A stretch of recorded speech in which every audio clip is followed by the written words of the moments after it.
Alright, welcome back. Ladies and gentlemen, it's requested to do a updated Raw build, which is rightfully so since the last one was last August. So let's get right into it as we stare into our beautiful picture. Man, that's beautiful. So, I'm going to go over Conquest Raw and then go over other builds right after that. So, Conquest Raw more than likely be playing the middle lane of the current meta. If that changes, I'm...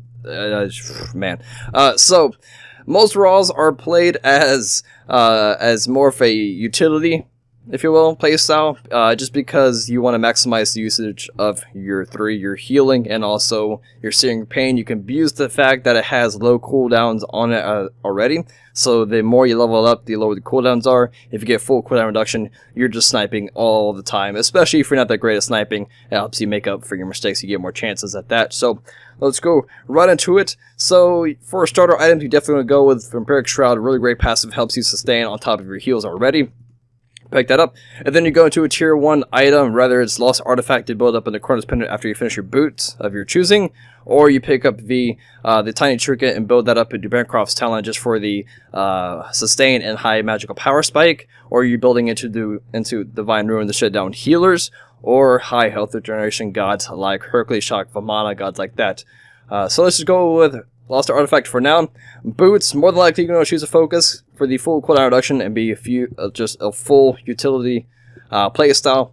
If not, choose Magi, whatever, kind of your personal preference. Now go back into the Chronos Pendant, finish that up.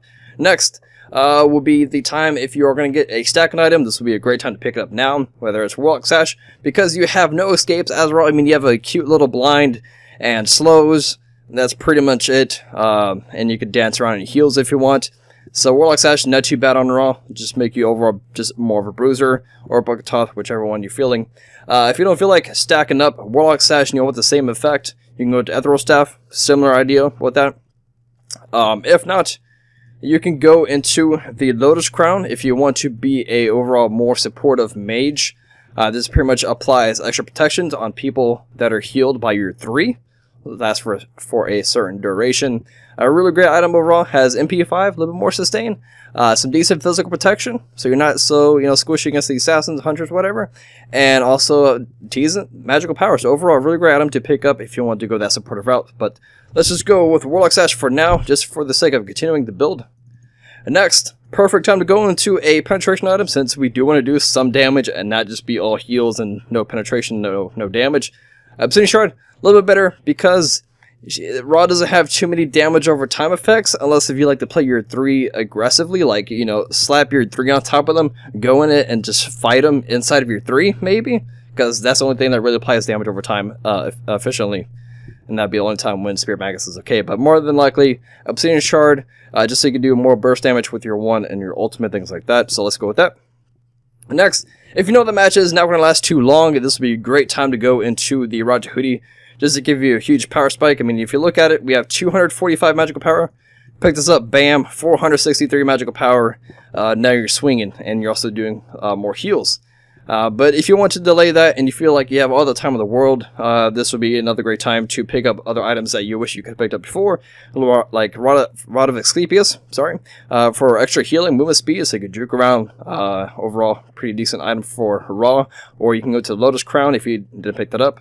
So let's just go with Lotus Crown, whatever, and then you go back, sell your starter item. You can sell that. You don't have to wait to the very last minute to sell that. You can sell that whenever time you feel is right.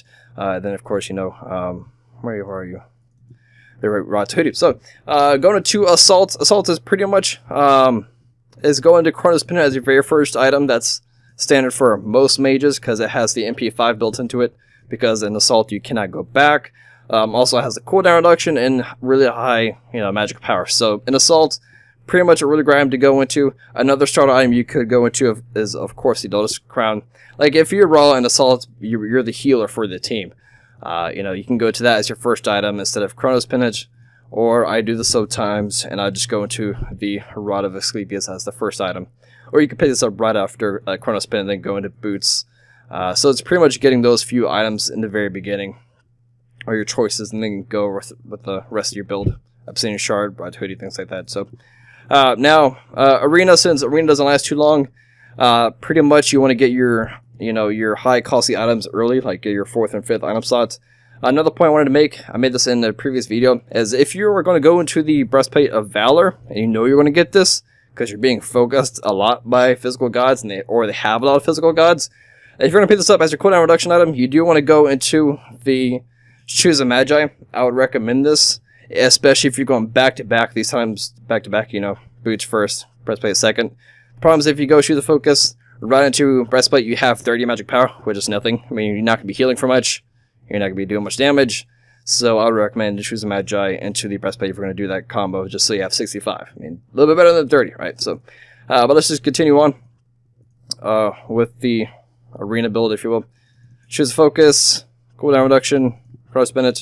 Next, penetration, or if you want to be support. Like, the thing with arena is you're not straying too far away from your base, and you can always back real quickly or walk back. So the extra healing's not too great. You know, you're not getting that much use out of it compared to Conquest, where it's a huge map and you're really far away from your base, things like that. So that's why you don't have to really go into those support items if you don't want to in arena. So you can go a little bit more damage if you want.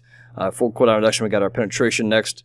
Like I mentioned before, the high costly items that give you really great damage, like Raj Hoodie, Soul Reaver. If you're going to pick these items up, you better pick it up as your 4th and 5th, because the arena, typically you don't get to finish your last item in arena, especially if you're not fed. So, you know, you can get, you know, Soul Reaver first and then Raj Hoodie, vice versa. You can flip those however way you want. And then as your last item, whatever is pretty much the cheapest and gets the most benefit from you, whatever. Rather it's Lotus Crown if you didn't pick it up already, or Bancroft's Town. So actives are purely situational.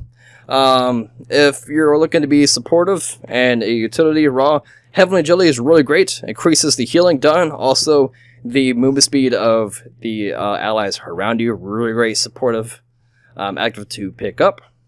If not, I mean, Purification Beads to help peel and cleanse the CCs that are on you, since you have no real escapes. Things like that. Actives are all situational all the time. So that pretty much wraps up the build video. Thanks for watching, and I'll see you guys next time. Peace.